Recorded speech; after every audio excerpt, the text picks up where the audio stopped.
तो ये बड़ा आसान काम लोगों ने समझ लिया, दावा कर देना कि मैं फलाने का गुलाम हूं। ये दावा है। आपसे दलील पूछी जाएगी कि गुलामों के तो रंग ढंगी और होते हैं। साहब मैं फलाने का मुरीद हूं, तो ये आपको कहना क्यों पड़ा? मुरीद तो कहते हैं उसे हैं जो पीर की मुराद में रहे, हमेशा उसकी तबीयत में रहे, सोच में रहे, ख्याल में रहे कि उनकी चाहत क्या है। कहना क्यों पड़ा? कुछ तो है कि जो आपको बताना पड़ रहा है। क्यों नहीं आपसे वो खुशबू आई जो आपके शहर से आती है? ये कैसे हो गया? भाई फरमाने लगे, जब मैंने कहा ना मुझे मोहब्बत है, तो कहने लगे सोच के कहो। वो फटाफट नारे कबूल नहीं करते थे। वो सियाने लोग थे तो कहते थे परख ले, जरा सोच ले, ये कोई आसान काम नहीं, पहले जरा थोड़ा सा ना गौर कर ले, गौर कर ले अच्छी तरह। जब तेरा हुक्म हुआ तर्क मोहब्बत कर दी, दिल मगर इस कदर धड़का के कयामत कर दी। कहते हैं कि मैंने ना फिर कहा हुजूर अल्लाह की कसम मुझे आपसे मोहब्बत है। तीसरी बार कहने लगे फिर सोच लो। मैंने अर्ज की हजरत मुआज़ इब्ने जबल से, हुजूर सच कहता हूँ अल्लाह की रिजा के लिए, अल्लाह की कसम आपसे मोहब्बत है। फरमाते हैं वो मेरी बात सुन के इतने राजी हुए कि फरमाने लगे सुन फिर अबू अदरीस, मैंने खुद नबी करीम से सुना है, सामने बैठ के सुना है, आंखों से देख के सुना है, अपने कानों से सुना है। मेरे हबीब ने फरमाया था जो दो भाई अल्लाह की रिजा के लिए आपस में मोहब्बत करें, अल्लाह उन दोनों से मोहब्बत फरमाता है। हमारा लोग मुकदमा तो समझें, दरअसल हम क्या कह रहे हैं, हमें कोई जाती दुनिया का लालच है ही नहीं दाता गंज बख्श अली अजमेरी से, हमें कोई दुनिया का लालच नहीं हजरत मुजद्दद अल फ़सानी से, हमें कोई लालच नहीं दुनिया का हजरत बहाउल-हक नक्शबंद बुखारी से, कोई लालच नहीं बाबा फरीद से। हमें तो इतना लालच है कि जब हम उनके करीब जाते हैं तो हम रब की रजा के लिए उनसे मोहब्बत करते हैं, अल्लाह का बंदा जान के। इसलिए गुमराहियों के सफर में ना पड़े। हमारे तो लोगों ने तबसरे उल्टे सीधे करके ये हाल कर दिया है कि इतना सोना वतन, इतना मीठा वतन, इसमें कोई बंदा अच्छा रहा ही नहीं। ना कोई सियासतदान अच्छा रहा है, ना कोई ताजर अच्छा रहा है, ना कोई ब्यूरोक्रेट अच्छा रहा है, ना जनाब पुलिस वाले अच्छे रहे हैं, ना जनाब बाबडा वाले अच्छे रहे हैं, ना मौलवी अच्छे रहे हैं, ना कोई अच्छा है ही नहीं। किसी का नाम ले ले और आप मजाक उड़ा लें जितना मर्जी। ये तो बाकायदा कोशिश की गई, और मैं बड़ी माजरत के साथ अर्ज करूंगा ये काम सब ने किया, सब ने, ये सब ने। इसमें वो रात को जो एंकर टीवी पे बैठे थे उन्होंने भी तबसरे किए। वो चार मुख्तलिफ जमातों के जो बंदे बुलाते हैं वो इसलिए बुलाते हैं कि तुमने एक दूसरे की खामियां बयान करनी, और जितनी ज्यादा लड़ाई हो प्रोग्राम ज्यादा देखा जाता है, जितनी ज्यादा लड़ाई हो। यही काम बाकी जगहों पर किया गया। पीर साहब के पास, सूफी साहब के पास लोग तावीज़ लेने गए थे, उन्होंने नई मुसीबत डाल दी। उन्होंने कहा तेनू किसी ने कुछ कीता है। वो मामला वैसे ही गड़बड़ हो गया। सारी रात सोचता रहा कि पता नहीं किसी ने क्या कर दिया। मजहबी स्टेज पे लोग आए थे, यहाँ उनका ख्याल था कि शायद हमारे लिए कोई बड़ी खैर की बात होगी ना। यहाँ भी कुछ ऐसे लोग आ गए जिन्होंने बाजू ऊपर करके कहा कि आज मैं दसना है अहले बैत दी शान की है। ओ मियाँ तू की दसनी है? अहले बैत दी शान तो अल्लाह ने कुरान में बता दी, हुजूर ने हदीस में बता दी। आप क्या अनोखी बात बयान करेंगे? मैंने आज बताना है बाजू चढ़ा के सहाबा की अजमत क्या है। आप क्या बयान करेंगे? आप नकल करें जो कुरान और सुन्नत से पढ़ा है, उसका इबलाग करें और आप जाएं। आप इंतशार का कोई काम ना करें। मैं और आप जितने मुस्बत रहेंगे, आपको बताऊं, अगर हमारे ज़हन मुस्बत होते ना तो दुनिया में बड़े बड़ी अच्छी खैर हमें नजर आती। बड़े बड़े सोने लोग मिलते, बड़े बड़े नफीस लोग मिलते, बड़े बड़े दरवेश मिलते। मुझे तो बड़े मिले हैं जिंदगी में, बड़े बड़े खैर वाले लोग। लेकिन चूंकि यहाँ माइंड सेट हो गया है कि दुनिया सारी खराब हो गई है, इसलिए कोई बंदा अच्छा नहीं। अल्लाह के नेक बंदों से सबसे पहले तो अल्लाह की रिजा के लिए प्यार करें। आप उनसे कहे मियाँ तू जो कह रहा है ना तो अपने पास रख। मैंने तो हदीस में पूरा बाब पढ़ा है कि अल्लाह के बंदों से प्यार करना है रब की रिजा के लिए। इसको जहन में अच्छी तरह संभाले। और आपको तारीख में ऐसे हसीन लोग मिलेंगे जो सफर करते थे रब के बंदे से मिलने के लिए। अब तो लोग सफर नहीं करते, अब तो ज्यादातर यही कहते हैं साढ़े घर आके ज़ियारत करा लो। हाँ, वो जनाब अस्सलाम वालेकुम पीर साहब जी, वालेकुम सलाम, बड़ी चाहत है जी आपसे, बड़ा प्यार है। अच्छा जी, तो कहते टाइम दे दो। तो भाई ये किस किस्म की चाहत है? आपको चाहत है तो आप चल के आए, आकर के मुलाकात करें। और ये चाहत मुकम्मल भी तब होती है जब बात मान ली जाए। अगर पीर साहब कहे टाइम कोई नहीं तो चाहत खत्म, छुट्टी। वो चाहत भी इतनी है सिर्फ कि जब तक बात मान ली जाए, यानी फर्मा बरदारी में बंदा रह गया तो चाहत पूरी, और अगर कहीं फर्मा बरदारी से निकल गया तो चाहत खराब। हजरत हरम बिन हयान, ये दाता साहब ने लिखा है। चलें इत्तेफाक से दाता साहब की बात भी आ गई। दाता साहब कहते हैं हजरत हरम बिन हयान ताबी हैं। फरमाते हैं जब मुझे पता चला ना कि नबी करीम अलैहिस्सलाम ने हजरत अवैस करनी की तारीफ फरमाई है और कहा है कि वो मेरी उम्मत के लिए दुआ करे, तो कहते हैं मैं हजरत अवैस करनी को ढूंढने निकला। मस्जिद ढूंढने नहीं, किताब ढूंढने नहीं, रब का बंदा ढूंढने। मैं तेरी तलाश में फिरा जंगल पहाड़ और दश्त में। कहते हैं मैं मक्के मदीने जहां जहां मुझे खबर मिलती मैं गया।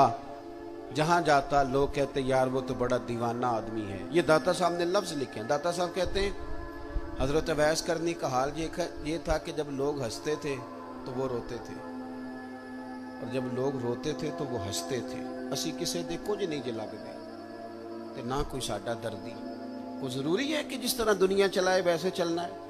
आपका कोई नजरिया हो, आप अपने नजरिए में मस्त होकर जिंदगी गुजारें। फरमाते हैं मैं ढूंढते ढूंढते पहुंच गया इराक। नहरे फुरात के किनारे वुजू कर रहे थे और मैंने वुजू करते उन्हें पा लिया। वो फारिग हुए तो मैंने कहा अस्सलामु अलैकुम। पहली मुलाकात थी। दाता साहब कहते हैं हजरत अवैस करनी ने पलट के देखा तो कहने लगे वालेकुम अस्सलाम या हरम बिन हयान। कहते मैंने कहा हुजूर आप मुझे कैसे जानते हैं? तो कहने लगे मैं तुझे तो नहीं जानता पर मेरी रूह तेरी रूह की जानने वाली है। ये वाकफियत है, दिल का एक दूसरे के साथ रब्त है। फरमाते मैं उनसे मिला, मैंने उनसे कहा को नसीहत कर दें। तो कहने लगे पहली नसीहत तो ये है कि आज के बाद मुझे मिलने ना आना, और दूसरी नसीहत ये है कि जो रब ने तुझे दिया है ना उस पर राजी हो जा। इधर उधर जाएगा तो तू नाशुक्रा हो जाए। जो अल्लाह ने दिया उस पर राजी हो जा, अल्लाह तुझे इज्जत वाली जिंदगी अता कर दे।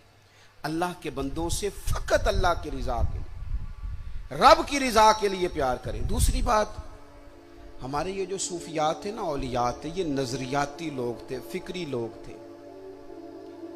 जो फिक्री आदमी होता है ना, नजरियाती बंदा, वो जमाने के मुताबिक नहीं चलता, नजरिए के मुताबिक चलता है। मैंने कुरान मजीद की आयत पढ़ी है, अल्लाह फरमाते हैं युजाहिदून फी सबीलिल्लाह, अल्लाह के बंदे अल्लाह के रास्ते में जिहाद करते हैं। ये नौजवान जरा मेरी बात पे तवज्जो करें। ये कहते हैं कि शायद बंदा वो ठीक होता है जिसकी मुखालफत कोई ना करे। रब फरमाते हैं युजाहिदून फी सबीलिल्लाह, वो अल्लाह के रास्ते में जिहाद करते हैं। तो फिर कुछ लोग उनकी मलामत करते हैं, कुछ लोगों को अच्छा नहीं लगता दीन की तबलीग करना, वो उन्हें बुरा भी कहते हैं। रब फरमाते हैं वला यखाफून लौमत लाइम, वो किसी बुरा कहने वाले की बात की परवाह नहीं करते। लोग मलामत करते हैं पर वो परवाह, तो ये कौन है? रब फरमाते हैं ज़ालिका फज़लुल्लाह, ये वो हैं जिन पर अल्लाह का फजल है। और युतीहि मन यशा, ये वो फजल है जिसे रब चाहता है अता करता है। हमारे बुजुर्गों ने काम किया।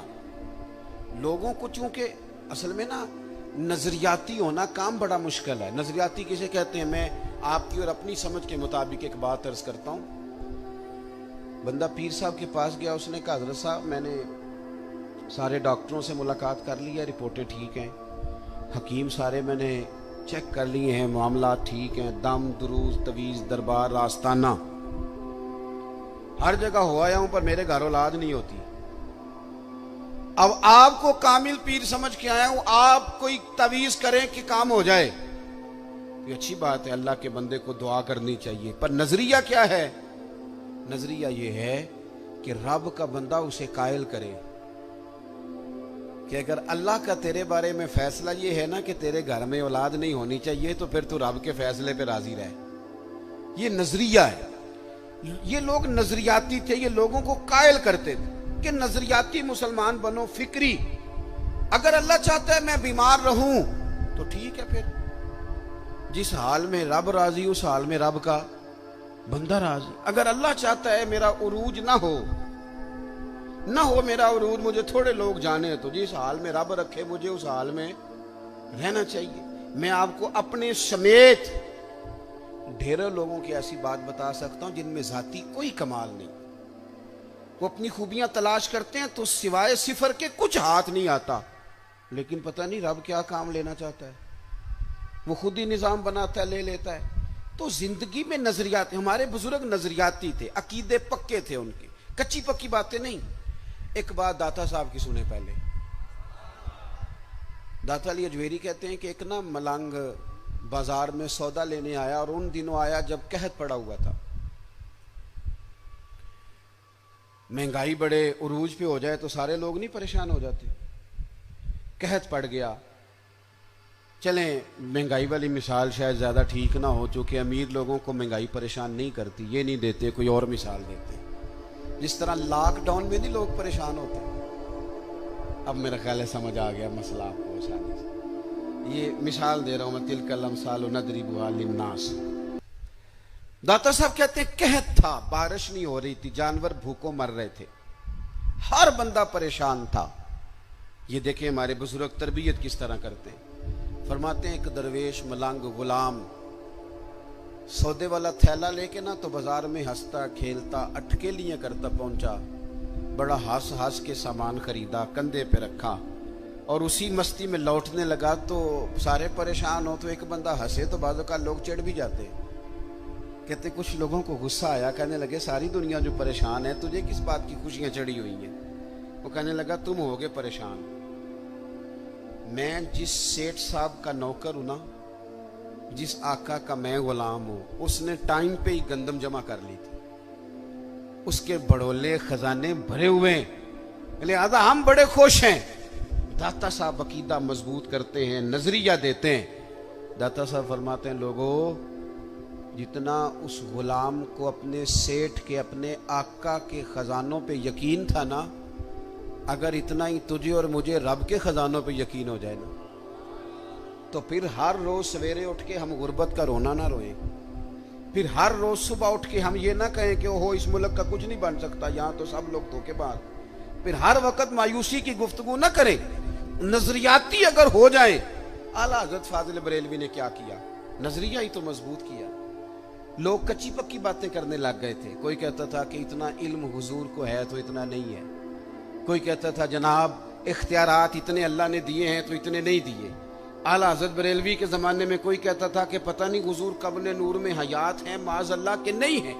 कोई शख्स ये कहने लग गया था कि जनाब हुजूर का ख्याल नमाज में आ जाए तो नमाज नहीं होती। आला हज़रत फाज़िल बरेलवी फरमाने लगे कच्ची पक्की बातें करते हो, जिस महबूब की मोहब्बत ईमान है उस महबूब के बारे में शक पैदा करते हो।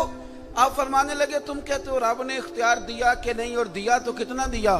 फरमाने लगे हम तो हुजूर को रब का शरीक कहते ही नहीं, हम तो हबीब कहते हैं। और मुहिब और महबूब का मामला इस तरह का होता है कि तो मैं तो मालिक ही कहूंगा, क्योंकि हो मालिक के हबीब, यानी महबूब और मुहिब में नहीं मेरा तेरा।